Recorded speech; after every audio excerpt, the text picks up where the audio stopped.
Oh, well, let me get it. Like, all right.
Thank you. Thanks, Ian. Good morning. Welcome to Shepherd University. We're really excited to have everybody here. We're even more excited that you were able to brave the construction that we have going on around campus right now.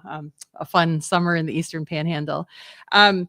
I'd also like to thank the Byrd Center for Congressional History and Education, the space that we're in right now. They're really great partners of ours, and we like doing a lot of events here. My name is Kristen Marino. As Ian said, I'm the program coordinator at the Shepherd's Center for Appalachian Studies and Communities. We have a program that has two primary focuses. Mostly we have a master's program, a very robust master's program. We also do a lot of public events and programming. One of them is the Appalachian Heritage Writer in Residence, which we'll host in September. Part of our title is communities, as I said, and so we're really excited to have the rural carriers here. I know that community is a big part of that experience, and so we're really excited to hear some of the stories that they have to share today. So again, welcome, and I'm going to turn it over to Emily.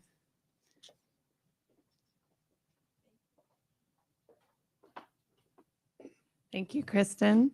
And good morning, everyone. Thank you so much for joining us today for this important conversation about rural letter carriers and the indispensable role they play in their communities.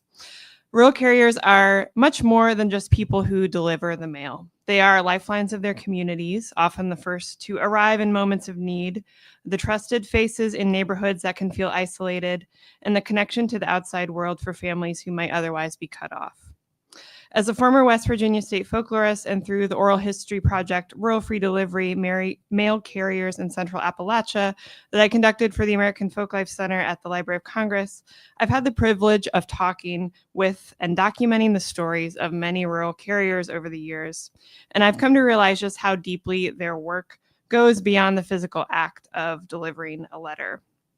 Their stories are often not heard by a wider public, but they reflect the essence of what it means to serve, to care, and to build communities in a world that sometimes feels more divided. So today's event is a chance for us to hear those stories firsthand.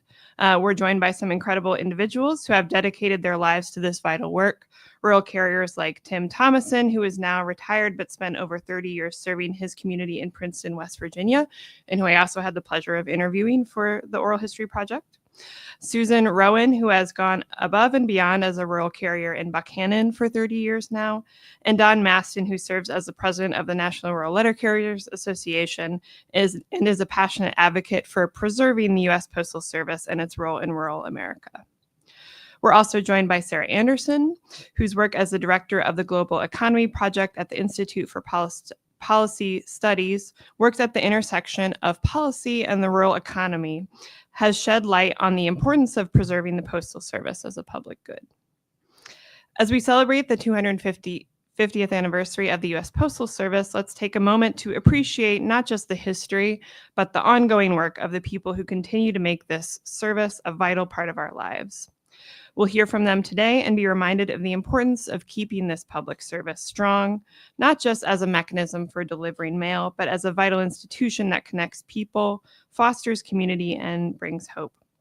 And lastly, I'd like to thank Dr. Ben Bankhurst, Director of Shepherd University Center for Appalachian Studies and Communities, as well as the center staff, Kristen Marino and Patrick Fuller, for their sponsorship and support for these events. So please join me in giving a round of applause to all of our panelists, and let's get the conversation started.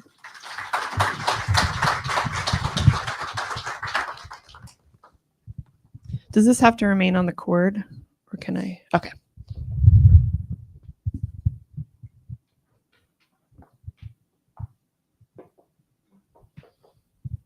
All right. Well, thank you all for being here today. And I thought I gave brief introductions, but I thought I'd give you the chance to each introduce yourselves and tell us a little bit more about your work and how it connects to this theme of rural carriers as vital lifelines in their communities. So, Tim, would you like to start? Yeah. Good morning, everyone. The first thing I need to say is I really am honored and thankful to have been asked to participate in this, and I did this, and I did this, and I did this, and I did this, and I did this, and I did this.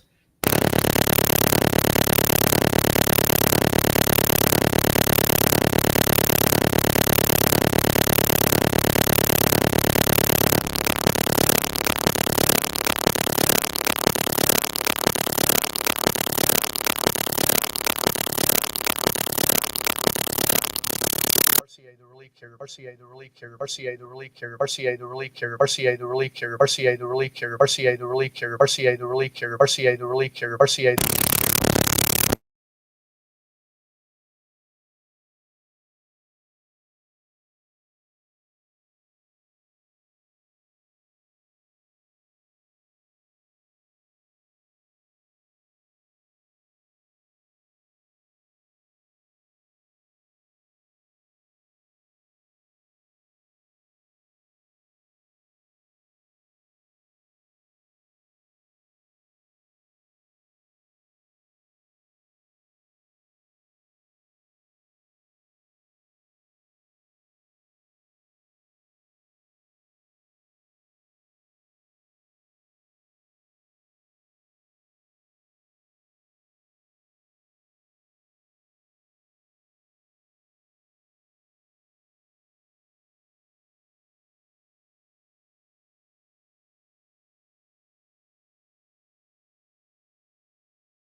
post office, and then when you go to state conventions and we go to eastern states and national, you become an even bigger family.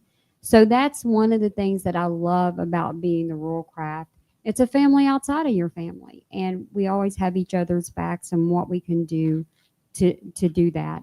I started out at 20 basically in the postal service. I had a young daughter. It afforded me the time not only to be a stay-at-home mom, but to also have a job that was going to end with, that was a career position that I was going to have a pension and be able in the future to help take care of my family. So I'm very, very proud to say that I'm a rural carrier.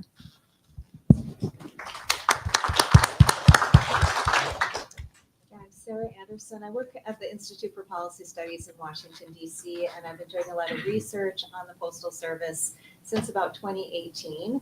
But I might bring a little bit of extra passion to this area of work because I do have a family history in the Postal Service. Both my grandfather and my great-grandfather worked for the Postal Service, and my grandfather started out delivering the mail on horseback in North Dakota. And he eventually became postmaster of North Dakota. And him having that job has really had a lasting effect on our family. And one way I can tell you is about the menu that we have for Christmas Eve when our extended family gathers. And that's because we have a collection of dishes that are all things that you can serve at the last minute whenever they're ready. And the reason for that is because my mom's dad never knew when he would be home on Christmas Eve because he would stay until every that could be delivered was delivered. And my mom reminds us of that every single Christmas. So I grew up with the strong impression of how committed postal employees are, and that certainly continues today.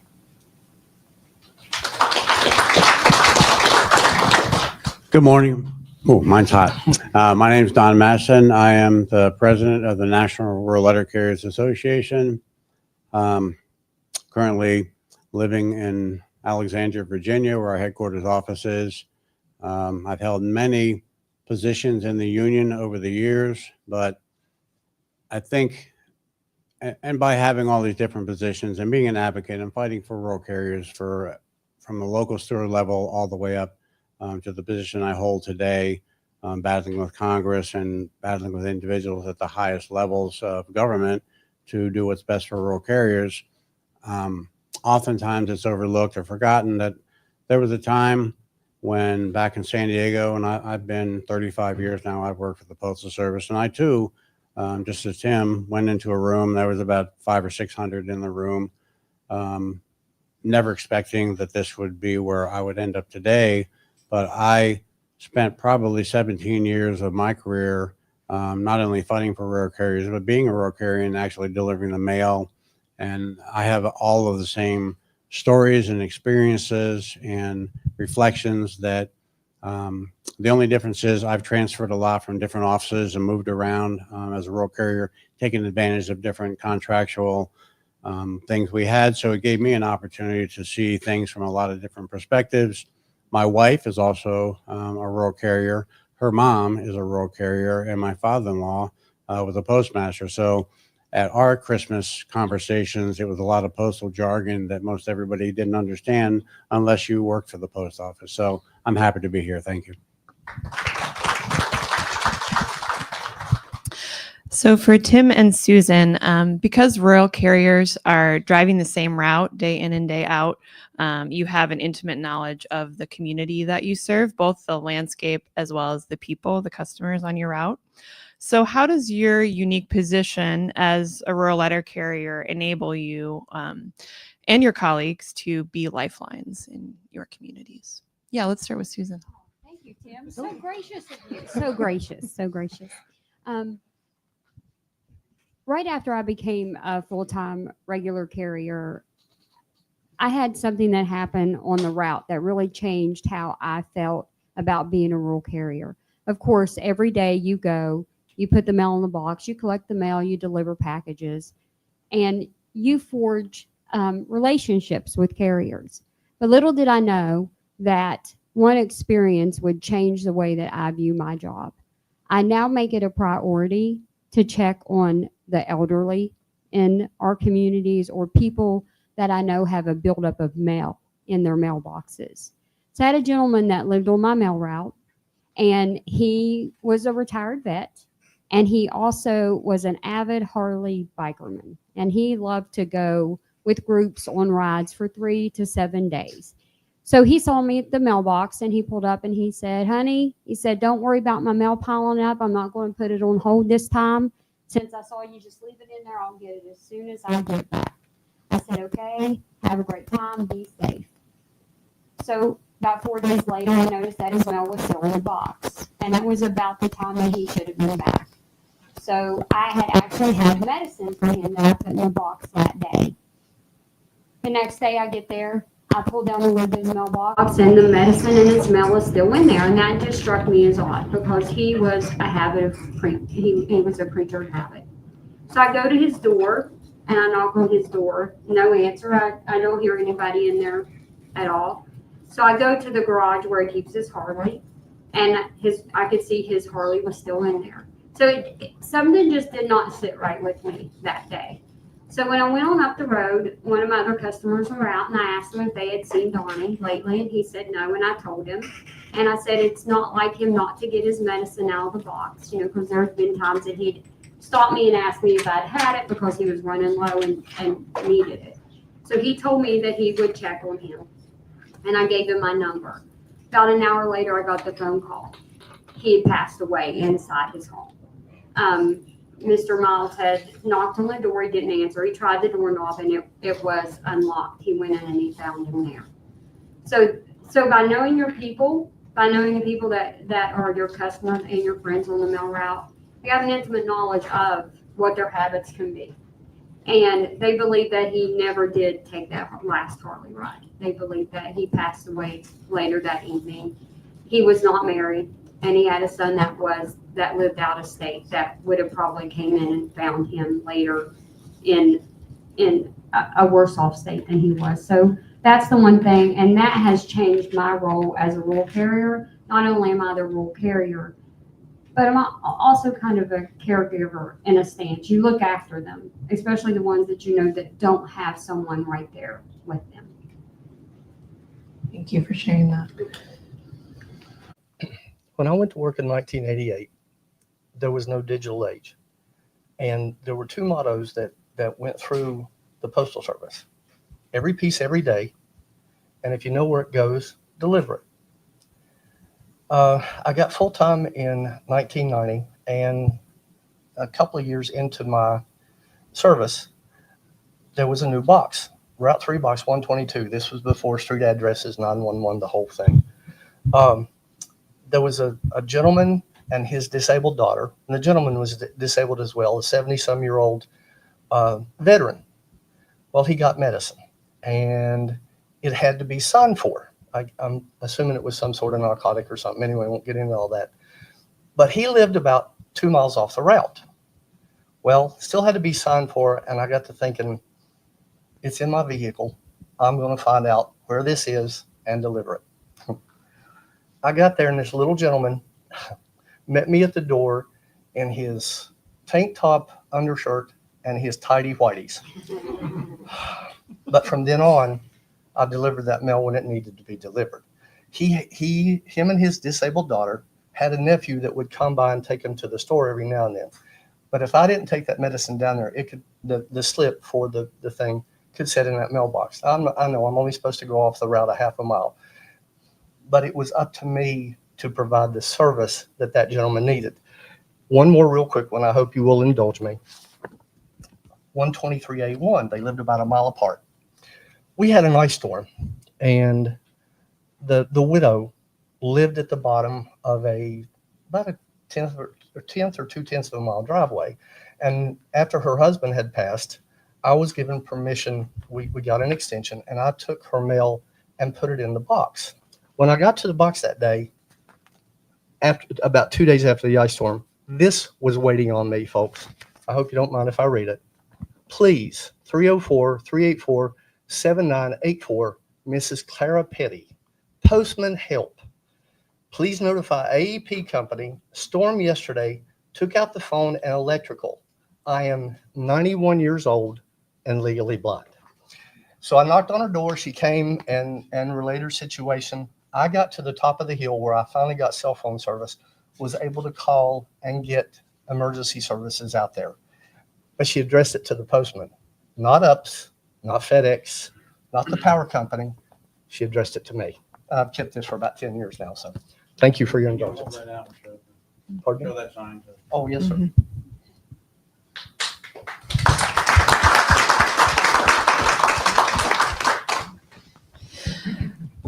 Thank you both for doing that very important work for your communities. I'm sure your customers are so appreciative. Don, I'm curious from a national perspective, how rural carriers across the country are serving as frontline workers in the face of national disasters and other emergencies? And we've certainly had our share of them. And while oftentimes rural carriers, postal workers aren't recognized as essential workers, we couldn't be any more essential in the times of natural disasters. I was carrying mail back in the days of anthrax, and we were out there delivering mail, fearful for our lives, but we were out there every day showing the community that things are going to be okay. They see the postal worker, they see the rural carrier, they have a sense of normalcy. And the same was true after, excuse me, after 9/11. Anytime, even during COVID, rural carriers are out there and we're out there in many ways putting their own lives, taking potentially harmful bacteria and things back to their families, fearful of doing their job, but the commitment to help the community and bring a sense of normalcy that was there. These stories of finding elderly people or knowing their customers, the sense of community that we have, they're not just isolated to the Appalachian area. They're nationwide, and we hear these stories submitted through the Heroes program the Postal Service has. We have the fortune of reading a lot of these stories, and they're rural carriers that do heroic actions every single day. And sometimes it will be there's a car accident and they're the first responders there, so they're serving the community and those types of emergencies as first responders, calling the 911, staying there, doing what they can do until the first responders arrive. Also, when mail piles up in boxes, they know their customers, they know that Mrs. Jones should be out there, and they go and check on her as wellness checks, doing welfare checks on individuals. And it's not just the elderly.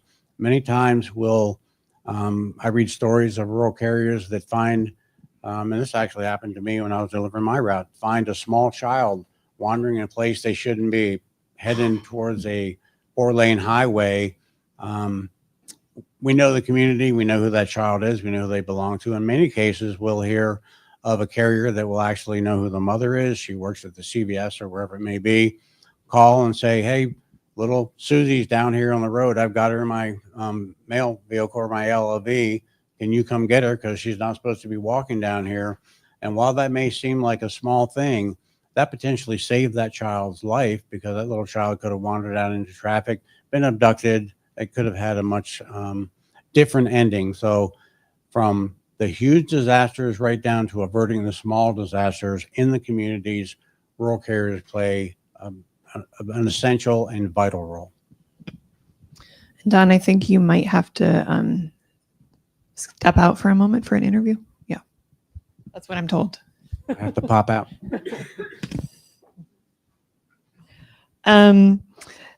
So Tim and Susan, I thought I might give you the opportunity to share a little bit more about how you have forged relationships with customers on your route. And Susan, you spoke a little about watching children grow up on your route. So could you talk a little bit about that? When you first start on a rural route, you get to know the people, and you see these tiny little faces out there every day. And I had just told my husband earlier that it just dawned on me. I know I've been delivering mail for 30 years, but that's 3 decades. That is 3 whole decades. And I never looked at it like that before. But I was telling you about the story about the little boy on my mail route lived last house up a holler. If you're from West Virginia or rural America, you know what a holler is. So he lived last house up a holler. And I pulled up to the mailbox, and their house was directly behind my mailboxes. And there he was in all of his glory, just taking a pee off of his front porch. Naked as a jaybird, not a care in the world. And it's funny because, little kids, they're bad about not staying in one place. So you were always looking to make sure they weren't behind your vehicle when you backed up. You could see them. That child is now 24 years old and has children of his own. And believe it or not, I still look for him to be peeing off that porch or to be behind my vehicle. So it's things like that. You get to watch these children grow up. You attend many of their high school graduations, their preschool graduations. You go to their weddings, their baby showers, all kinds of things. And unfortunately, you do go to their funerals when they're having hardships in the communities. You take food, you reach out, you're a family. You really are a family. I had a gentleman on my route a few months before Christmas one year. They found out that his wife had brain cancer, and she did not last long. And she unfortunately passed away at Christmas. And they had 3 children, and all of them were under the age of 8 years old. He couldn't work. He, of course, was grieving and trying to care for these children on his own. And I got together with some of my coworkers and some community members, and we took donations up, and we went and we bought presents for those children and for him. So at least their Christmas, he would not have to worry about their Christmas. He saw me a few weeks after because I had dropped him off on his doorstep, and he told me he knew where the presents had came from. And I said, "Isn't Santa amazing?" He's just amazing. And he just winked at me, and he said, "You'll never know how much that meant to me." So he's since moved away. But those are just things that you become as a rural carrier. These people are someone's mother or father or sister, brother, or child. And just the human aspect, I think, of our craft is what sets us apart from some of the other crafts. We have a heart, and we're not afraid to put that heart out there, even if it gets us in trouble with our postmaster. Why did it take you so long? So that is just a part of being a rural carrier. You have a heart. Well, I can't add much to that. You are not a service person. You become really a part of the community. I've delivered the same route for 31 years. You can ask my wife. Again, there are people on my phone still in my contacts that I delivered mail to. If I see those folks at Walmart or grocery store or wherever, boy, we miss you. We really, really wish you could come back. And there are times I wish that I could come back. I delivered to a fairly good sized church near the end of my route and was always there. And about a month before, I told him, "Well, I'm going to be gone here in about a month." And the pastor looked at me and said, You're retiring? I said, "Yeah." And he said, "How long have you delivered on mail?" I said, "Well, right at 31 years. And he said, "You've been more faithful than most of my parishioners." So I can't tell you what it meant to me to be a rural carrier. Those folks, they became my family. If I had a certified or a package that wouldn't fit in the box, if I called them, they meet me at the box, or they'd tell me, Tim, just throw it in the car. It'll be fine. We'll be good. So I really don't see us changing much. And my stories may be unique to me, like Don said, but they are not unique to the rural craft folks. This happens on a daily basis, and I am so proud to be a part of it. Thank you, Tim. Sarah, to bring you into the conversation, I'm curious how some of the research that you have done support these stories, and how, what you see that rural communities would lose if the Postal Service were privatized. Yeah, thanks for that. So there are many, many people who view the Postal Service as this essential public service, as a lifeline, as the, part of the social fabric like we've been hearing about so far. There are also people who view the Postal Service as a potential source of profits. And we got incredible insight into this recently because a report that Wells Fargo investment analysts had put together what was leaked to one of the other postal labor unions. And so we could see exactly what they're intending or what they would like to do with the Postal Service to extract profits from it. They put together this report in the context of President Trump putting privatization of the Postal Service back on back as an issue. He had promoted this idea during his first term, and in fact, one of his officials' reports came out calling for full-scale privatization, just turning the keys over to the system to for-profit corporations. There was an enormous public backlash, and so that lost momentum, but he's put it back on, and with enthusiastic support from Elon Musk and some others. And what this, so Wells Fargo laid out a step-by-step process for privatization. One of the steps was to raise package delivery rates by as much as 140%. That the goal there would be to fatten up the hog before slaughter, to make it more appealing to private investors in the system. They also talked about harvesting the resources from postal real estate. You own 31,000 post offices across the country. And so that is Wall Street speak for selling off and closing a lot of post offices. And, who would feel the rate, have the rates go highest and lose the most post offices? It would be rural communities, because those are the more expensive parts of the system.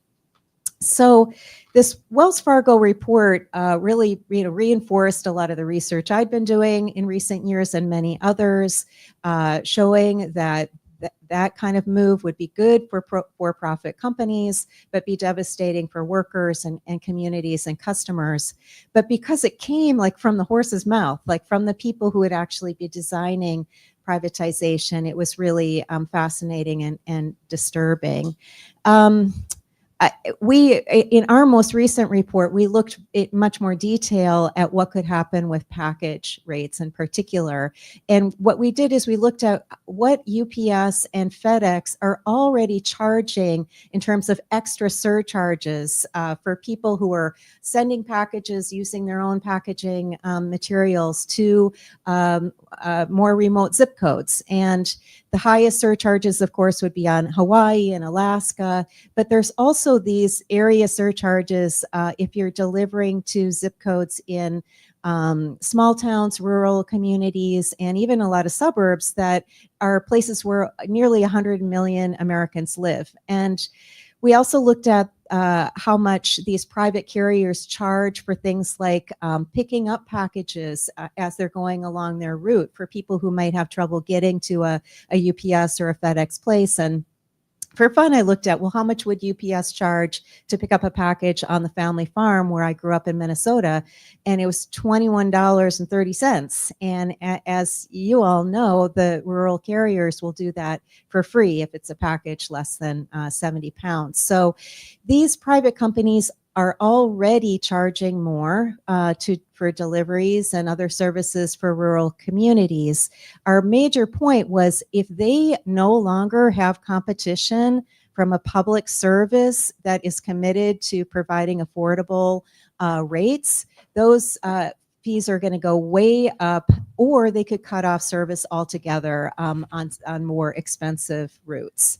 So, and there's so many other ways that rural communities would feel the increased rates and the loss of services harder than other parts of the country. Because they've lost so many rural pharmacies. People in rural areas do rely more on medications being delivered through the post. Because not everyone in rural areas has access to good broadband, they rely on first-class mail to pay their bills and do all kinds of other things. Because polling sites are much further apart in rural areas, many people in rural communities, especially if they have trouble getting around, rely on vote by mail. And so it's a scary prospect, but I want to say that I think while we need to be vigilant about this possible full scale privatization of the Postal Service, I kind of think the most immediate threat might be more of a partial kind of stealthy privatization of pieces of the system. There are already some politicians out there talking about, well, let's just leave the last mile delivery to the public service and have private corporations do everything else. And I think that's dangerous for a couple of reasons. One is they could get it done more easily without having to go to Congress for approval. And the reason that's a big deal is there is strong bipartisan opposition in the U.S. Congress to privatizing the Postal Service. But you could circumvent that by doing some of these piecemeal things. And then the other thing is that a lot of people who hear that kind of idea, oh, we'll leave the last mile to USPS and let corporations do the rest, they might think, well, that's not so bad. I mean, that's the part of the service people are most aware of. They know their carriers. Everybody loves their carriers. They might not think so much about the rest of the whole system. But if you hollow it out, if you take out the more profitable parts, especially the package processing and all of that, it's going to be much harder for the Postal Service to fulfill their universal service obligation of going to every address in America at least 6 days a week. It could lead to more of a financial strain, degrading of the service, and that could open the door to full-scale privatization. So I think I'll leave it there. Thank you. And Don or Tim or Susan, I'm curious if you have anything to add to that from your perspective. What would be lost specifically for the communities that you serve with privatization? I kind of came in late to the conversation here. I apologize. But I kind of have a little different take of concerns on privatization attempts and why this union strongly has opposed it. We have made it clear to Congress. We've gotten the public behind us. We've turned our rural carriers into activists that have been out there making their congressional representatives aware that this is simply unacceptable. And what we fear potentially could happen is what's easier for the Postal Service to maintain, and if it were to be privatized, it may be the rural communities that might be cut off and be disproportionately negatively impacted because it's not necessarily profitable if they would have to add to maintain the universal service obligation. They may have to add surcharges to the rural communities or just cut off service altogether to the rural communities. And then the individuals that rely on the Postal Service to bring their medications, be the lifeline, the eyes and ears of that community, would just simply cease to exist. So that is our concern. We certainly want the Postal Service as a whole, every single aspect of it, to remain a public entity and remain the Postal Service and not be piecemealed out. And any, whether it be a clerk, a mail handler, a city carrier or a rural carrier, we don't want any of this treasured institution to be sold off to the highest bidder and become a profit-making machine. That, and Wells Fargo has put out reports and papers. There are people that are poised to jump in and make no mistake, there are individuals that are just waiting to try to make a big profit off the Postal Service.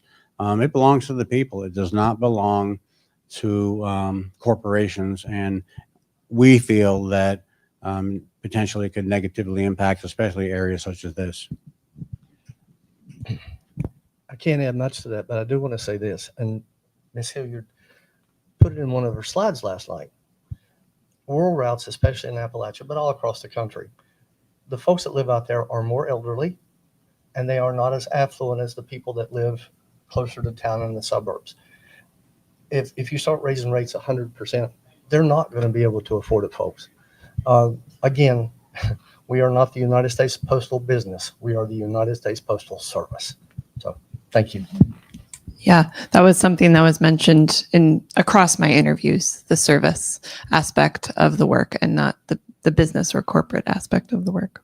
If I could, Tim, you brought up a really good point that especially for some of the elderly and some of our veterans that live out in these areas, if the cost to have their prescription medicine is doubled or tripled, or they have to go 30, 40 miles one way to town to pick up their medicine, they may have to make a hard choice just to do without their medication. And that is also something we have grave concerns with, that the impact it could have on individuals' health and just foregoing their medicine because it's simply not affordable or convenient.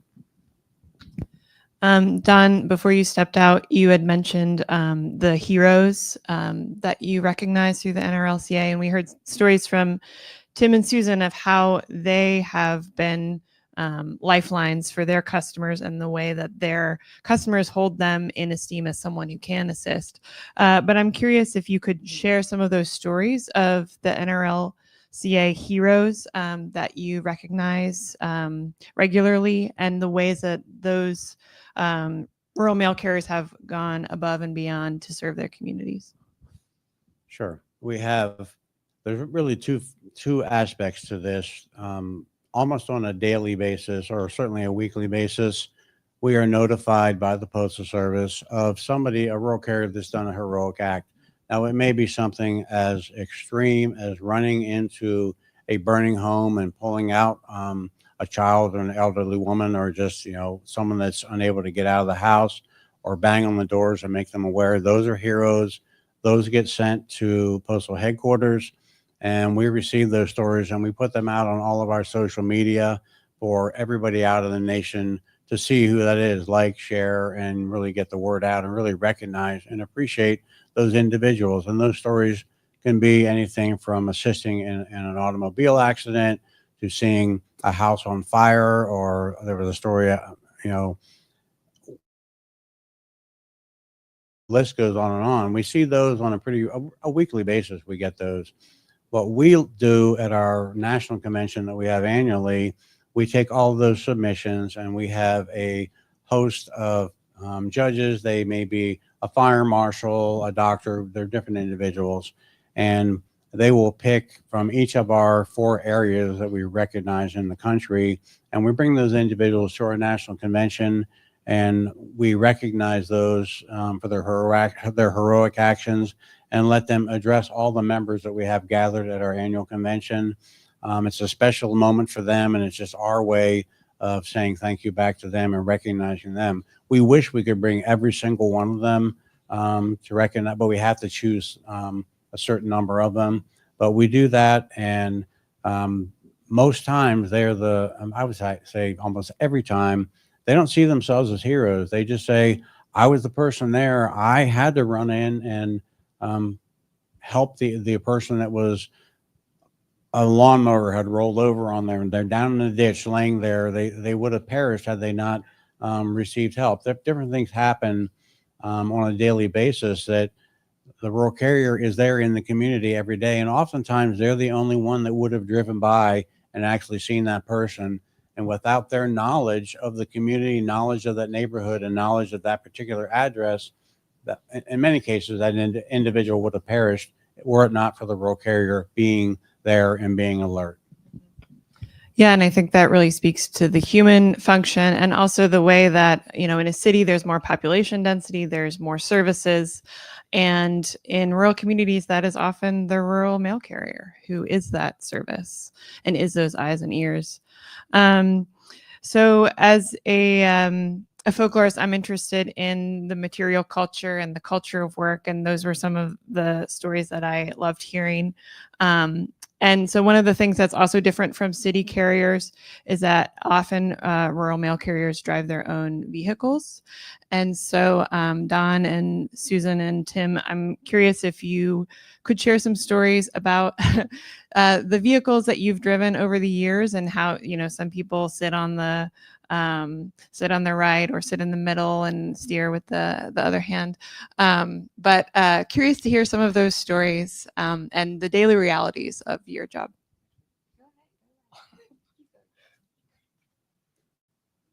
When I got the job as an RCA, we actually traded a clutch vehicle that we had for automatic. It was I'll never forget, a 4-door sedan, a Subaru, and I'm short, so I couldn't sit behind the wheel and reach. I had to sit in the middle. So I constructed as best I could over that console a way to drive with this, deliver with this. The only problem was every time I moved around, try to get another bundle of mail or a bundle of flats or a parcel, my butt cheek would roll down the back window. So it was okay when it wasn't raining. Anyway, but then in 1990, when I got the first full-time route, I bought a Ford Bronco 2, and that was one of the best mail vehicles I ever had. But I was thinking about this. She prepped us a little bit so we didn't look like the deer in the headlights thing, which thank you. Over the course of 31 years, I bought 6 brand new vehicles. And usually between 175 and 200,000 miles, it just wasn't worth the effort anymore, folks. So the last 3 I had were a Jeep Liberty in 2007, and then 2 Jeep Wranglers about 2013, and then 2017 or 2018. And I have to give kudos and credit to my dad and one of my 4 brothers. They kept brakes and spark plugs and those kind of things on. I am not a mechanic. So thank the good Lord that my dad would change brakes for me and put spark plugs in when it became necessary. And in 33 years that I worked for the Postal Service, I never even had an LLB license. Thank you, Lord. But to be fair, it is much easier, except for the extreme heat and things, to be in a postal vehicle, especially at the end of my career. I had a Jeep Wrangler, and it was at least 1 or 2 days a week that I had to make 2 trips because the packages have just become exponentially greater than what they were when I first started. Unfortunately, the mail has gone down, but the packages have taken its place. So, but I, again, wouldn't trade it for anything. I also have went through 6 vehicles. I'm on my 6th right now. Like Tim said, when I first started in 1995, I went in and which we're all basically rural carriers, so you know how they count the mail in feet, in inches. There was stacks of flats that were taller than me. There was times I would have 20 feet of flats, and you would have 7 trays of DPS, which sector segment then.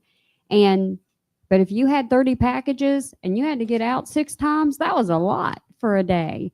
Now I have probably less than 10 feet of mail a day, sometimes around 3 feet, but I have over 150 to 270 packages. So getting out 10 times really looks good some days. But I remember when I first started out, I had a Bronco 2, a 2-door Bronco 2. And I, like Tim, am short as well. Must grow short here in Appalachia for some reason. But and every vehicle we bought, we wanted to make sure it was something that we could work on. My husband spent many nights up until 2 o'clock in the morning replacing a ball joint or tearing something out. And I think our daughter picked up a few words she shouldn't have along the way. But all in all, it has been an experience. The vehicle I have now is a 2016 right-hand drive Jeep Wrangler. And I just did convert our old family vehicle. We just are in the process of buying a new vehicle for the family, and I had a right-hand conversion kit, drove to Tennessee to have it put in, because good Lord willing, 5 more years, and I will be hanging up my keys to my Wrangler and joining many of you in the retirement era of this. But yes, vehicles is, like Tim said, once they hit about 200,000 miles, it's sayonara. It's, yes, you're done. So I have kind of a funny story when it comes to vehicles. I always haven't dressed in a suit and looked like this. At one time I was much younger. And when I initially got hired at the Postal Service, and I walked in, and it was as I was interviewing with the postmaster, back then you interviewed with the postmaster, and it was right up to the point where he said, okay, what type of vehicle do you drive? Nobody told me anything about driving your own vehicle to deliver the mail. And I was horrified. And I said, put me back on the list. I don't want to use my own vehicle. I'll wait till another office comes up. And he said, okay. Back then things were different. That was in 1889. I got back on the register.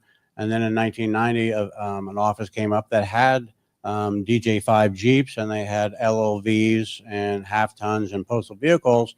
So I started my career then delivering out of postal vehicles, and I thought that would always be the way it was. But then I transferred to a different office. I moved out of San Diego, moved up to the Los Angeles area, and I had to provide my own vehicle. That's when I fell in love with the DJ5, the little old postal Jeeps. Heavy Christmas time, I had a big rooftop thing that I put parcels in. I had eye bolts bolted to the outside.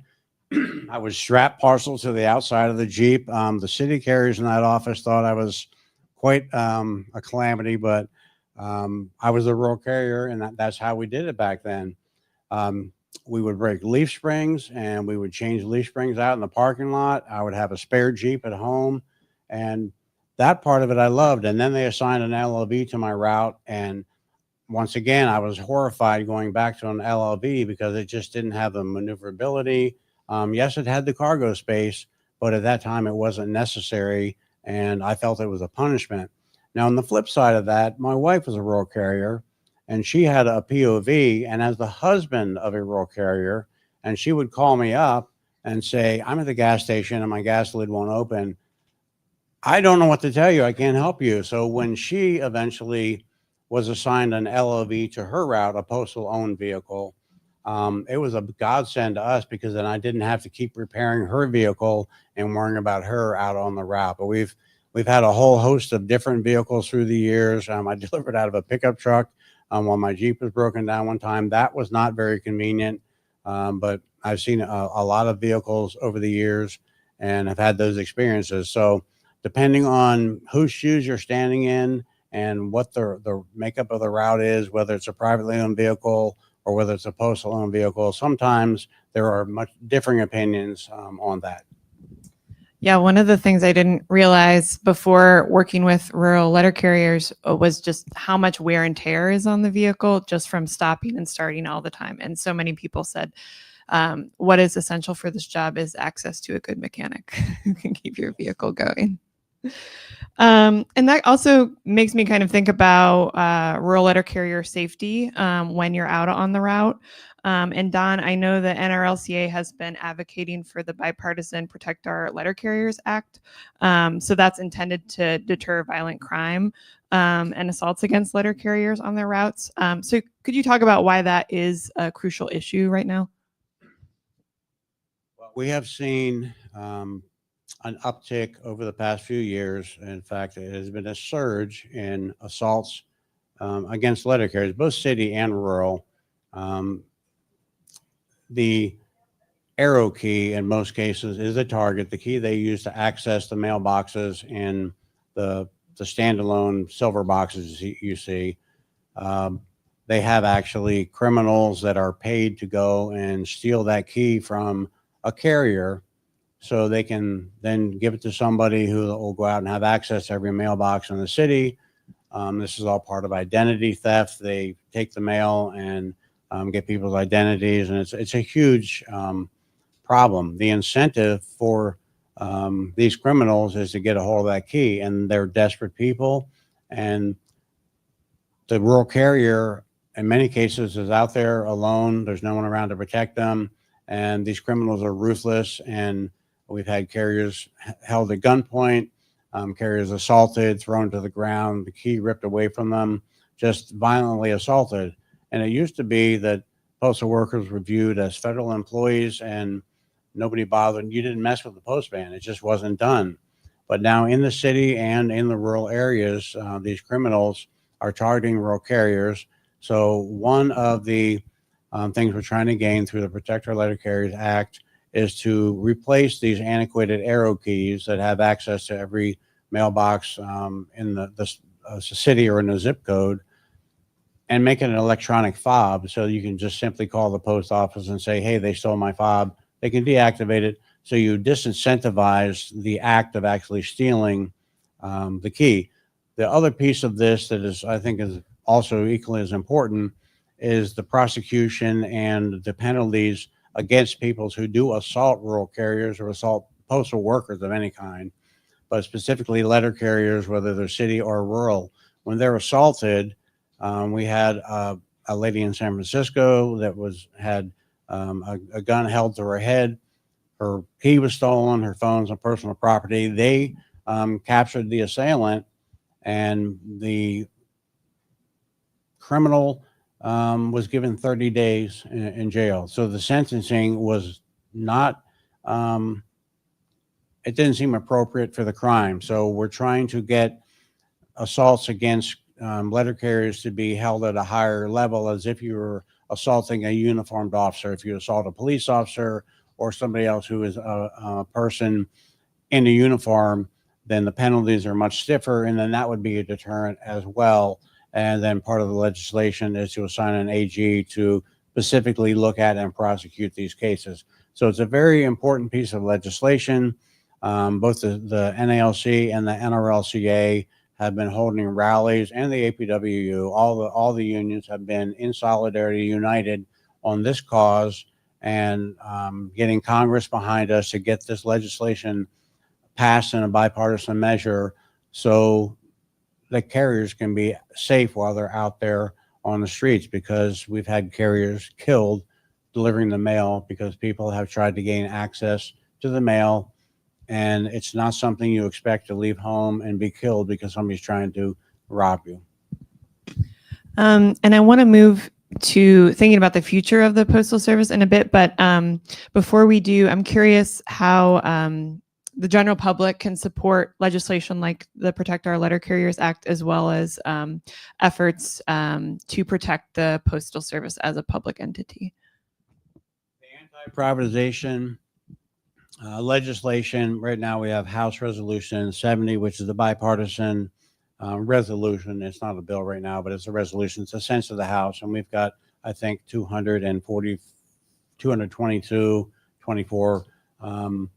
bipartisan co-sponsors on that. So it's sending a strong message to the administration that there's not an interest from the public. That doesn't mean the public can just rest. We have to keep our foot to the pedal. We have to continue having our rallies and get as many co-sponsors signed on to send a strong message that the American public has no interest in privatizing the United States Postal Service in any way, shape, or form.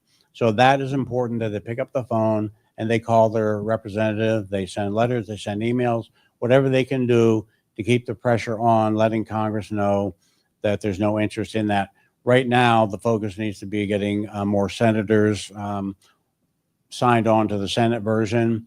So that activism is what the public can do. The carriers, rural carriers, have been holding rallies, bringing awareness. And if we have certain representative of Congress who is refusing to sign on to this, then we may be holding rallies in their parking lots at their district offices and bringing awareness to the public that, hey, this representative has no interest in keeping the Postal Service private. And the same goes for the Protect Our Letter Carriers Act. We need voting constituents in congressional districts to call their representatives and make them aware that this matters to them, that the Postal Service matters to them, protecting their rural letter carrier matters to them. And that's done by what your zip code is, because when you call a congressional office, the first thing they ask you is, where do you live? Not because they want to know if you have a nice house. They want to know if you are a voting constituent. Okay. They want your zip code. Thank you. And so I would like to move to thinking about the future of the Postal Service. So I think tomorrow is the actual 250th anniversary of the founding of the U.S. Postal Service. And so, Sarah, starting with you, do you have ideas for what you would like, or what would be beneficial for communities and the Postal Service in general? What we want the Postal Service to look like, maybe at its 300th anniversary in 50 years.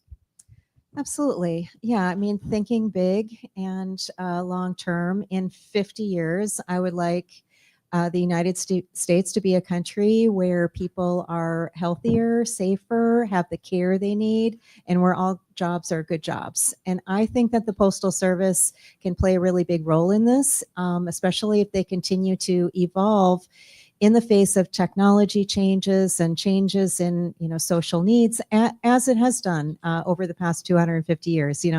My grandfather delivered the mail on horseback.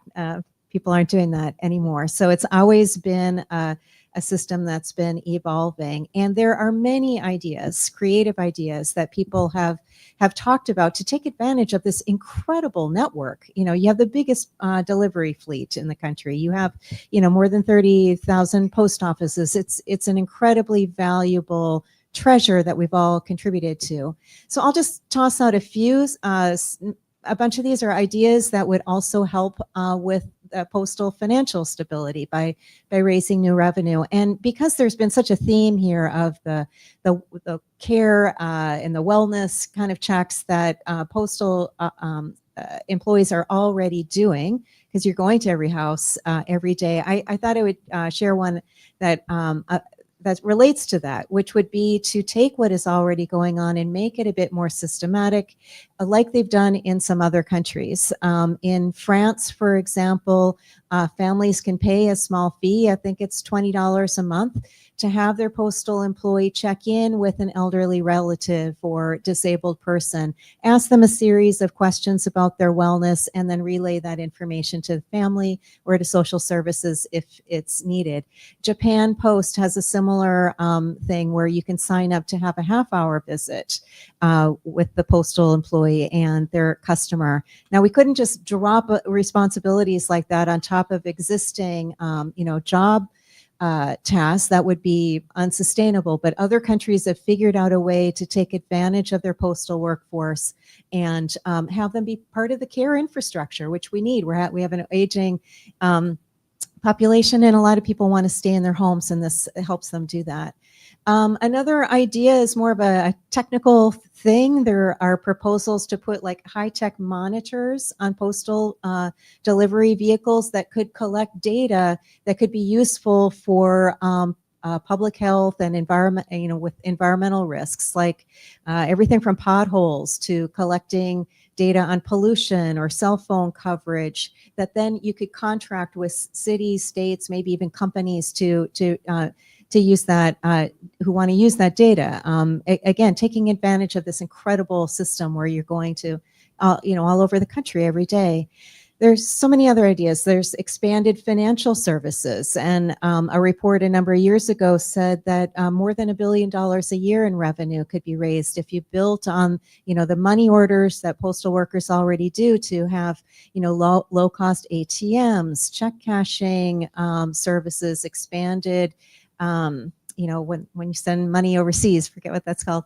There are ways that we could respond to, like food deserts, where people live in areas where they don't have access to fresh food. They might not be able to get to a grocery store. It might be too far.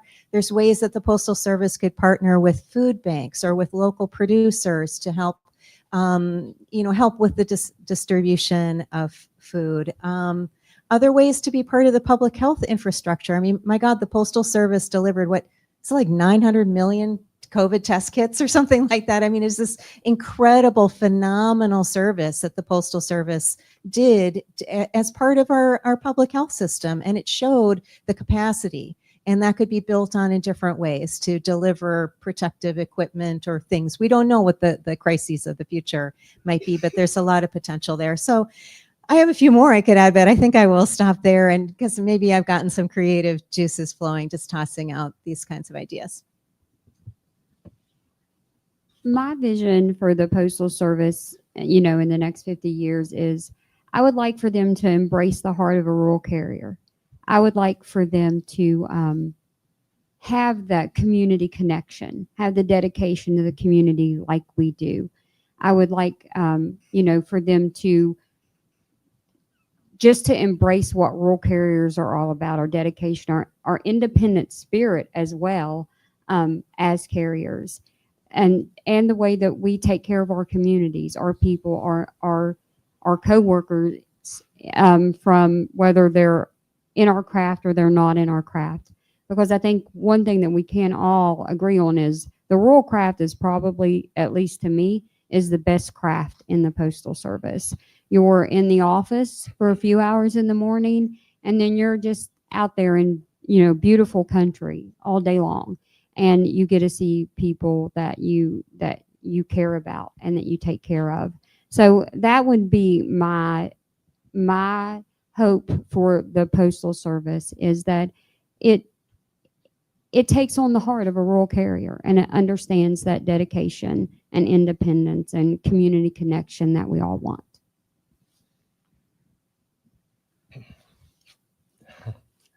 Kind of caught me off guard a little bit, but because of what Susan said, again, I refer back to what Miss Hilliard said. We thought the Postal Service would be obsolete because of the telegraph, the telegram, the advent. In 1988, there was no internet, there were no computers, there were no cell phones, thank God. But now we do live in the digital age. But folks, if you look around, brick and mortar stores are going away. You can shop easier from your computer than you could go to town or a mall or whatever. Push a button. Once that button is pushed, it has to be delivered. Comes right back to the Postal Service. What I would like to see is the infrastructure of the Postal Service to include more packages. Get the vehicles to rural carriers, to city carriers that are being built. Give us the ability to do our jobs without having to make 2, 3, 4 trips because of the parcel volume. We need to keep the parcel volume. So I hope in 50 years, I'd like to be here. But I hope there's a celebration just like this. I hope there's a celebration as well of what the Postal Service, what the rural carriers has meant to this country. Started in 1775. It took till 1863 before they started delivering mail to cities. Took to 1896 before they started delivering. Rural America is not going away. Their cities may get bigger, but rural America is not going away. And I hope the Postal Service is always around to service those folks.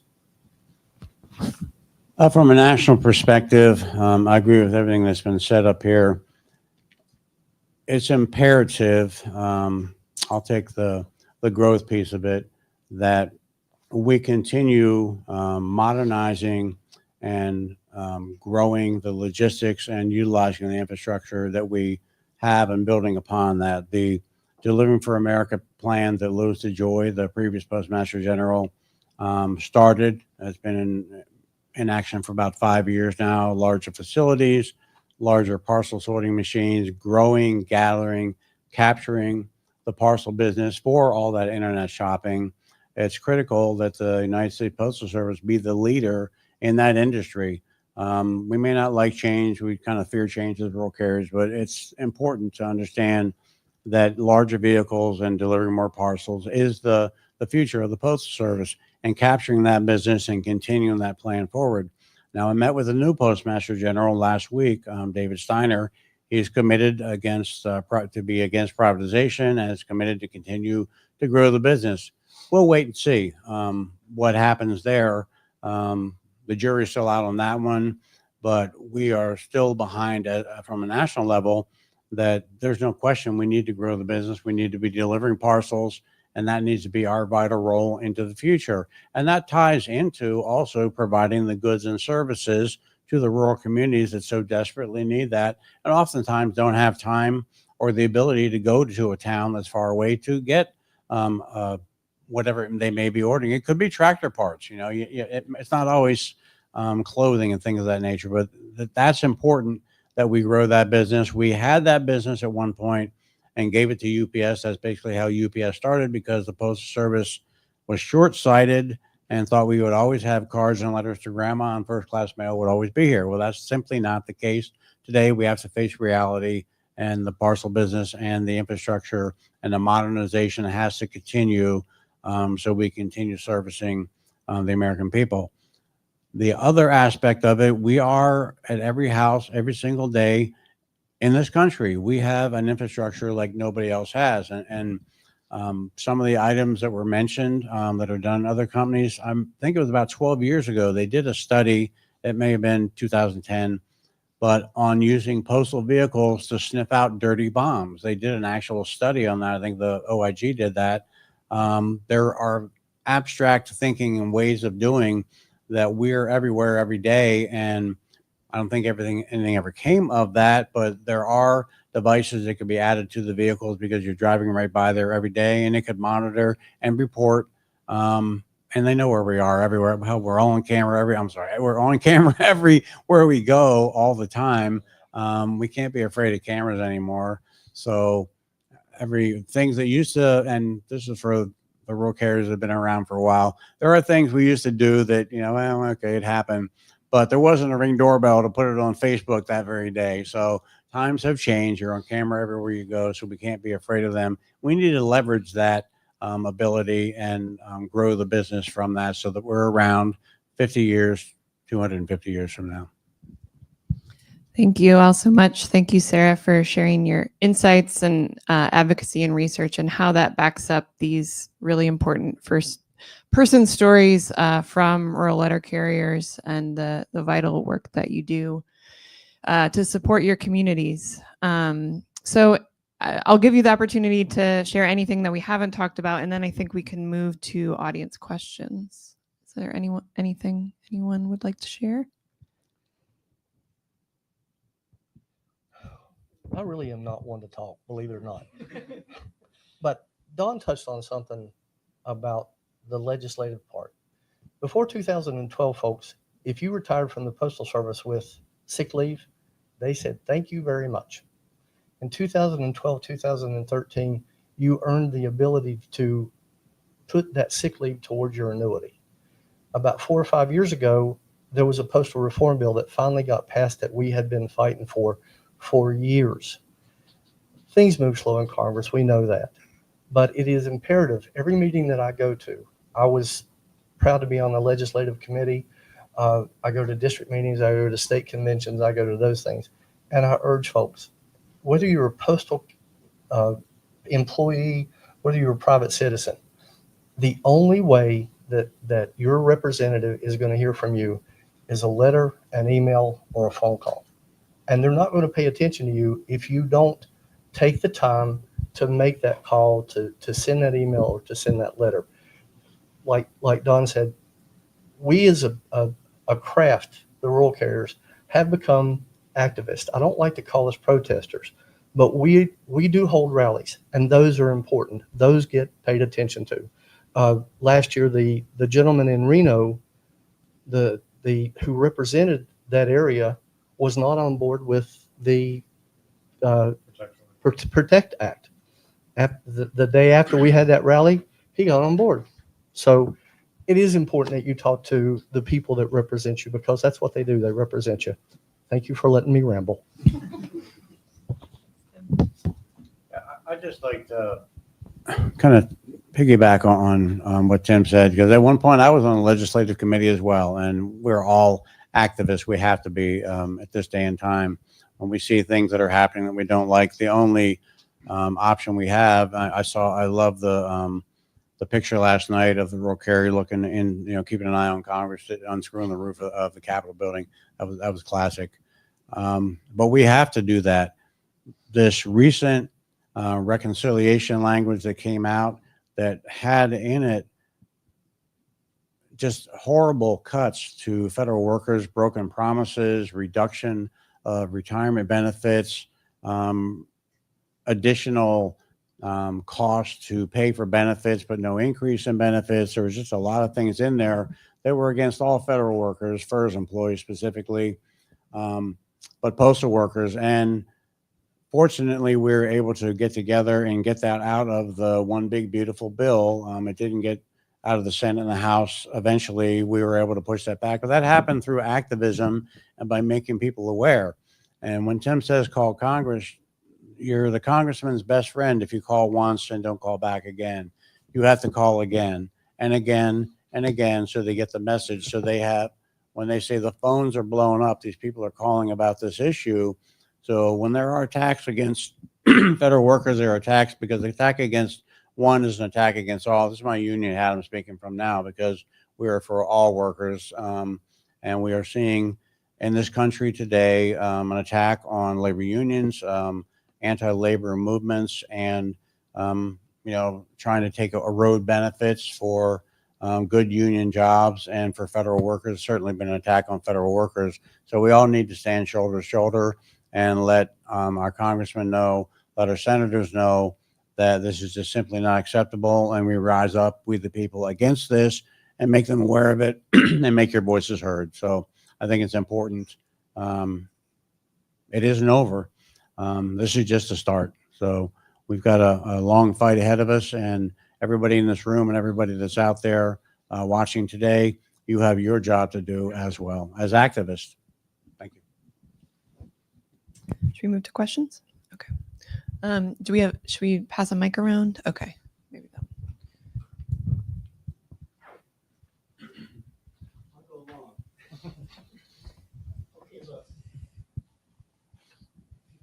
I need a little background on who I am. My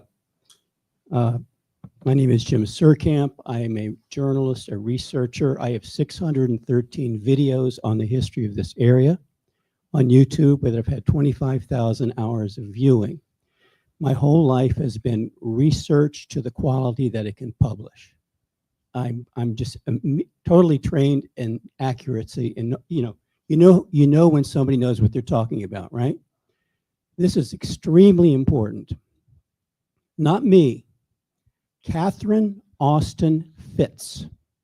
Catherine Austin Fitz, YouTube, internet, former founding managing partner of Dillon Reed, former Undersecretary of House and Urban Development for the first George Bush, until she quit when she saw the vast, deliberate mortgage frauds. This is that rare person who has a IQ off the charts, a heart of gold, always tells you to pray, and my God, she was an insider. Nobody has informed me and illuminated me more than what she is saying, and this is particularly for you, all of us. But she gets totally into the weeds, and they're not weeds. This is the main point. Everyone says we have a huge deficit, which in 2012 was $21 trillion, and now it's $35 trillion. It's hidden in the dark budget. And just listen to her, not me. She can go on for 3 hours with every nickel and dime about this. And she said, what happened recently? She said, I was waiting to see if they were going to unhide the $35 trillion. And then because all of that can change everything. Not only would we have monetary equity, she calls it living equity, which is what all you guys are about and I'm about. Environment, family, that's living equity. She said, we can have both because the money is there, but it is locked up into a terribly corrupt dynamic. It's there. And the corporate controlled mainstream media, just reporters don't get finance, So all I need to tell you is I'm a real connoisseur of somebody who knows their stuff. And we know she knew her stuff because she was prosecuted and oppressed and subpoenaed and sued for 11 years by 2 different administrations, and she won. I'll leave it at that, but my God, we're talking the wrong game. God bless you guys. You're in the foreground. You're what we're fighting for. But just, and you, sir, especially when you're talking to people of influence, it's there. Thank you. Questions? Emily, there were a handful of acronyms used: LLVs, POVs, Yes, DPS. yes, yeah. Can you ask folks to dig into Yes. a little bit? I'll please? let the experts do the talk. LLV is a long life vehicle. That was introduced before I even went to work in 1988. So those things are close to 40 years old. Some of them have over 300,000 miles, and just about every day one of them catches fire and is irreplaceable. POV, postal owned vehicle, personal owned vehicle. That was what I drove on my mail route. Or a 204B. We need to change places. Oh, yeah. 204B is a temporary supervisor. OIC is an officer in charge, which means most of the time you're going in as the postmaster of a relatively small post office. DPS. Delivery point system. Delivery point sequence, and that's the mail that comes in order. I heard sector segment. That was mail that comes in segments that are within 20 inches that are in order pre-DPS, pre-delivery point sequence. We had FSS, which was flats that came, DPS flats, but those have gone away now. So as I said, at our Christmas parties, the postal acronyms is like a foreign language being spoken, but and we all speak in acronyms. We just we can't help it, but hopefully I clarified those. If I might add a little, I feel like I didn't say enough about how critical it is that the USPS is a provider of good jobs and how much that benefits the country. And I thought of it because Don talked about the attacks on collective bargaining rights for federal employees. And I just hope everyone understands that when you have good unionized jobs in every single community in this country, that lifts up everyone. You know, the private companies that would like to have all jobs be, you know, poverty wages and all, they have to compete with recruiters for federal employees. And so I really hope they don't succeed in, you know, creating divisions between federal employees who enjoy benefits and pensions and that kind of thing, because it really is in all of our interests to expand the unionized segment of our workforce nationally. And Postal Service, you know, nationwide, about 30%, I think, are Black workers. And I think last night you said that like 57% of rural carriers are women. So it's a very diverse workforce. It's a source of good jobs. And that's another reason to keep fighting to defend it as a public service. And Tim, not to put you on the spot again, but I do remember in our interview that you spoke about what that job, your union job, did for you in your life. And I don't know if you want to share some of that, but. We talked about that. From the time I graduated high school, I had permanent YDS disease. And if you don't know what that is, that's young, dumb, and stupid. I got married too early. Went past college. I worked production. Believe it or not, at one time they trusted me to be an armed security guard. Then I got into the thing about making gunpowder. It was a swing shift job. I literally lived 75 miles from where I worked. We carpooled and all that stuff. When I got the full-time route, they told me I was going to be full-time in April 20th of 1990. I really thought I'd won the lottery, and I did, folks, because I was able to provide for my family. It was stable. I knew I was never going to be laid off, and it was absolutely something that I enjoyed and loved to do. So why would we want to privatize that and take that away? God loved the UPS people. God loved the FedEx people. but I don't think they get involved with their community like we do. They don't go to every box every day. I went to every box every day. That was what they paid me to do. And again, I'm just really thankful to have had the opportunity.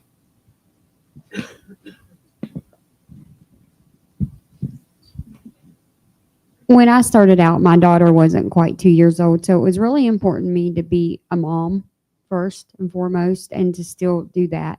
And at the time, I was an assistant manager at a local bakery, and minimum wage, I believe, was $4.25 an hour. And one of the postmasters would come up and get donuts at the bakery because I also worked the front as well. And they said, you know, we see you in here every day. We need people like you. And they gave me an application. At that time, it was the paper kind, the good kind, and you filled that out. And I was able to work 1 day a week at the post office and make exactly what I made working 5 days a week as an assistant manager in this bakery. But I got to spend 4 to 5 days at home with my daughter, being a mom, being a hands-on mom. So I am so glad when I became full-time, she was 11. So I got that long, you know, not being working every day. I worked a lot, but I was able to be that mom, but to provide a good salary along with my husband who worked full-time. And so the Postal Service, like Tim said, it provided me with the stability of a good income because compared to minimum wage and what I was making, it allowed me to have that time that you just can't get back. And now she's 32 years old, and I have two beautiful grandsons and a granddaughter on the way.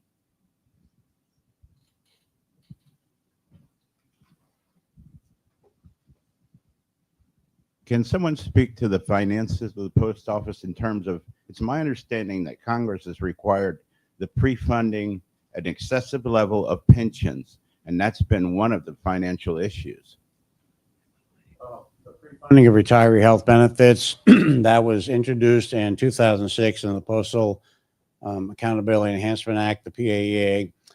We actually lobbied for that, but in 2022, and with assistance from Postmaster General Louis DeJoy, the pre-funding obligation was lifted, so the Postal Service wasn't starting billions in the hole every year. They defaulted on that for a few years, but where we are right now, that was requiring retirees' retirement health benefits be pre-funded for employees, not only the ones that worked at the post office, not even ones that didn't even yet work at the post office, for postal employees who weren't even yet born. So only company, public, private, ever that had that obligation put upon them. So part of the financial situation was caused by that, and in 2022 with the Postal Reform Act, that has gone away, and 6-day delivery is now part of law. So that's another big gain in that. We got to remember the Postal Service 250 years ago and currently, it was never created as a for-profit business. It doesn't. This is important. I get out to everybody. Everybody in this room knows this, but not everybody in the world, not everybody in Congress knows this. Taxpayer dollars do not fund the Postal Service. The Postal Service is funded through the sale of goods and services, through packages, through stamps. That's what pays for the Postal Service. That's what pays for the health benefits and everything. Now, there may be some slight little tax breaks on some building lot, there's small little things in there. But 99.9% of the Postal Service is not funded by taxpayer dollars. And the American people don't understand that. And you would be shocked at how many people on Capitol Hill that are in positions of elected officials at the highest level of this country don't understand that.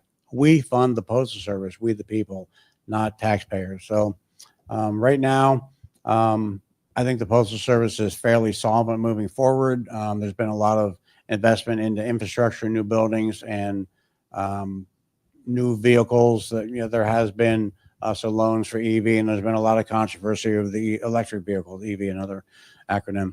I won't get into that, but as a whole, we self-fund, we self-support, and we belong to the people. I'll just point out that this 2022 legislation that help stabilize postal finances was bipartisan legislation.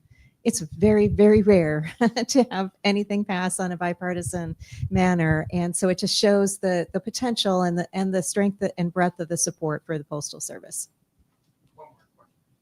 Can any of you discuss the primary points of contention that are being used to validate privatization? I think it's consistent with the broader push that DOGE is leading, that we need to shrink government and turn as much as possible over to the private sector, because of course the private sector always does everything more efficiently and less costly. And when you actually look at the evidence, that's just a myth. That there's a lot of efficiency in a system, that it has the economy of scale and scope that the Postal Service does. If you look at other countries that have pursued privatization, everywhere the prices go up, the service is cut. I was going to mention in Italy, they only deliver in rural areas every other day. Think about that for medication deliveries and all. And there just isn't the evidence to back it up, but it's part of this broader push to privatize as much as possible so people can make a lot of money out of it and strip the profitable parts, the cream off the top, and leave the rest. Thank you. I want to add to that as well. There was also the push to, in this most recent bill, there's all been an attack on federal workers, shrink the federal workforce, and there was a push to take away benefits, make the employees pay more for benefits, things of that nature, reduce the benefits that they've earned, work 30 years for a career, and then take away a reduction in the benefits in an effort, in reality, to create tax breaks for some of the wealthiest Americans. And when you're talking about using the Postal Service to pay for tax breaks, the Postal Service is not taxpayer funded. So it's criminal what they were trying to do.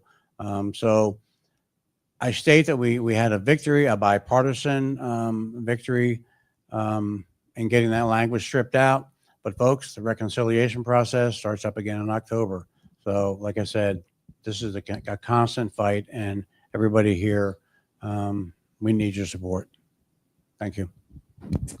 Well, please join me in thanking our incredible panelists this morning, and thank you all for being here.